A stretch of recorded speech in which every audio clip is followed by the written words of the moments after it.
नमस्कार। मैं निरंजना जैन साहित्य सागर चैनल में आप सभी का स्वागत करते हुए अपने प्रकाशित कहानी संग्रह 31वां महीना में प्रकाशित शीर्षक कहानी 31वां महीना आपके समक्ष पेश कर रही हूं।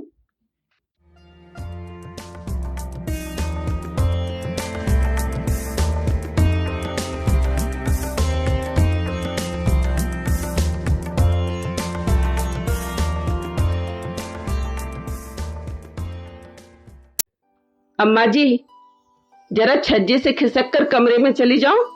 मुझे यहाँ झाड़ू पोंछा करना है। आज अच्छे से समेट लूं। कल एकादशी है, मेरा उपवास रहेगा तो ज्यादा काम नहीं कर पाऊंगी। अम्मा ने सिर उठाकर देखा। सामने कमर में साड़ी का फेंटा खोसे हाथ में झाड़ू लिए कुछ दिन पहले लगी नई काम वाली बाई सुनीता खड़ी थी।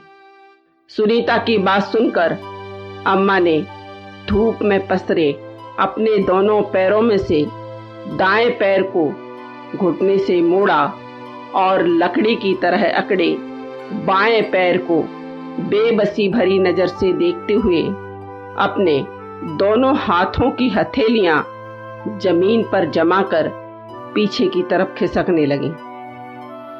लगभग 5 मिनट की कोशिश के बाद वे खिसक कर कमरे तक पहुंच पाई। सुनीता ने अम्मा की इस बेचारगी पर अफसोस जाहिर करते हुए पूछा, इस पांव को अकड़े कितने साल हो गए अम्मा जी? ई मार्च की 31 तारीख को 10 साल हो गए बेटा। 12 साल तो इनको मरे हो गए। जितना भी मरे उतना मई महीना की 31 तारीख थी। 31 तारीख तो हमारी जिंदगी से जोंक बन के चेंट गई है। कैसे केहू के साल ही भर बाद हमारे 2 ही बेटों में बंटवारो हो गो। जितना बंटवारो भो वो का कहे थे, जुलाई महीना की 31 तारीख थी। बंटवारे के बाद बड़े भैया साहब ने तो अपने हिस्सा को मकान बनवा डालो। छोटे भैया को भी बनवाने तो मनु ने तो को जाने का बीमारी हो गई, बुखार रहने लगो। तबे हमारे शरीर में बहुत ही दम होती। सो हम तो दौड़ दौड़ के 2 ही घरों में सहारो दे देते। 2 ही घरों को हम प्यारे हते। एक दिन हम बड़े भैया के नए बने जीना पे से को जाने कैसे रिसके और जब घुटना की हड्डी टूट गई। उदना मार्च महीना की 31 तारीख थी। भैया हरों ने हमारा इलाज करवाओ, प्लास्टर बंधो, 2.5 महीना बिस्तरा पे डरे रहे। सब ने अपने अपने हिसाब से सेवा करी। मनो जब प्लास्टर खोलो तो पतो पड़ो कि हड्डी गलत जुड़ गई। अब पांव मुड़ा ही नहीं सकत। तब से हम सबको भार हो गए। भार का गेंद गड़ा हो गए। इन्हें लात मारी सोते पहुंच गए, ऊन लतिया सोते आ गए। सब ने हमारी तरफ से मुंह फेर लो। वो तो दुनिया को दिखावे के लाने कोरा दे दिए थे। सही में बड़ी खराब है जो दुनिया। मनो जीने तो पड़ता ही है। सो कोशिश करके हमने तो अपने आप जिस जीना चढ़बो तरबो सीख ले और धीरे धीरे सरक के अपने सब काम अपने हाथ से कर लिए थे। अम्मा ने सुनीता के छोटे प्रश्न पर मन का सारा दुख उड़ेलते हुए अपने मन को हल्का कर लिया। फिर कुछ पल रुककर पूछा, कल 31 तारीख है का?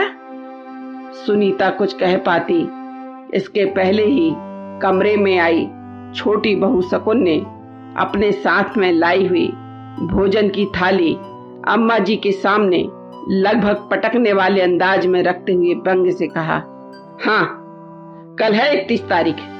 2 दिन और मौज कर लो इस घर में। फिर तो पूरे महीने बड़ी बहू की शर्तों पर ही जीना है। बड़ी के तो वैसे भी मजे हैं। तुम हर बार 31 तारीख वाले महीने में हमारे यहाँ रहती हो और 30 वाले में उनके यहाँ। हर महीने में तो उनकी 1 दिन की मौज हो जाती है। अम्मा ने सहमते हुए पूछा, उनके में 31वां महीना नहीं याद का? आते हैं, पर सिर्फ 3, और उसमें भी फरवरी कम दिन की होने से उनके तो हर महीने 30 दिन के हो जाते हैं। कहने को तो बे बड़े हैं, पर तुम्हारा असली बोझ तो हम उठा रहे हैं। शकुन की बातों से निरत्तर होकर अम्मा ने थाली पर निगाह डाली। 3 बिना घी की रोटी, 1 कटोरी पतली दाल, मूली की भाजी, नमक और 1 हरी मिर्च रखी थी। देखकर अम्मा ने डरते डरते पूछा, अचार नहीं है? सुनकर बेफर पड़ी शकुन फनफनाते हुए बोली, नहीं है अचार, खत्म हो गया है। खाने का तो बहुत शौक है, कभी सोचा कि तुमने हमें क्या दिया है? अम्मा ने दबी जुबान से बस इतना ही कहा, हमारे पास घर गृहस्थी, सोना चांदी, जमीन, जू का चूहा तो सब तो तुमोरों ने बंटवारे में बांट लो। शकुन गुस्से से उफनते हुए पूछने लगी, क्या मिला हमें बंटवारे में? क्या मिला? उनसे कम जमीन, उनसे छोटा घर और उनसे कम सोना चांदी। ज्यादा में तो बस हमें 31 महीने में रखने के लिए तुम मिली हो, या फिर इनकी बीमारी, जिसमें हिस्से में मिले मकान को छोड़कर सब कुछ तो ठिकाने लग गया। बेचारी बेटियां नौकरी कर रही हैं, सो घर चल रहा है, नहीं तो सड़क पर भीख मांगनी पड़ती। अब थाली में जो कुछ भी है अच्छे से खा लो, अपनी हैसियत से अच्छा खिला रहे हैं। अम्मा ने सिर नीचा करके बेमन से चुपचाप खाना शुरू कर दिया। बेकौर गुटकने की कोशिश कर रही थी, पर बहू की चुपती हुई बातों से अंतर मन में जो कांटे उग आए थे, उनसे वह अंदर ही नहीं सरक रहा था। पर अम्मा अन्न का सम्मान करना जानती थी, इसलिए किसी न किसी तरह खाना खत्म करके थाली के हाथ जोड़ लिए। पर खाते खाते अम्मा एक दृढ़ निश्चय कर चुकी थी। शकुन जूठी थाली उठाने आई तो अम्मा ने प्रेमिल स्वर में कहा, बहू कल एकादशी है, इसे कल तुम मम्मा खावे की चिंता न करियो, हम उपवास रखें। दूसरे दिन अम्मा छज्जे पर बैठी धूप सेक रही थीं, तो शकुन ने आकर खुशी से कहा, अपना सामान समेट लेना, कल तुम्हें बड़े घर जाना है। अम्मा ने मुख स्वीकृति में सिर हिला दिया। छज्जे पर धूप कम हुई तो उन्होंने यहाँ वहां रखी अपनी दवाइयां, कपड़े सब समेटकर अपने बक्से में रख लिए। बक्से को सिरहाने रखा, फिर राम नाम की माला फेरी और रजाई ओढ़कर सो गई। सुबह शकुन ने अम्मा के दरवाजे के बाहर से ही आवाज दी, अम्मा उठो, आज 1 तारीख है, आज से महीने भर के लिए तुम्हें बड़े घर में ही रहना है। पर अम्मा ने कोई जवाब नहीं दिया। 2-3 बार की आवाजों के बाद भी जब अम्मा ने कोई प्रतिक्रिया व्यक्त नहीं की तो शकुन ने उनकी रजाई उघाड़ी। रजाई के नीचे अम्मा की हाथ जोड़े और मुंह खोले हुए निश्चल देह पड़ी थी, जैसे भी ईश्वर से प्रार्थना कर रही हों या फिर अपने परिवारजनों से उनको अपनी मजबूरी के कारण दिए कष्टों के लिए माफी मांग रही हों। शकुन समझ गई कि अम्मा जी अब इस दुनिया में नहीं रही, पर डॉक्टर को बुलाकर निश्चित करना चाहा। डॉक्टर आया, उसने देखते ही कह दिया कि इनकी मृत्यु तो रात के 11-12 के बीच हो गई है।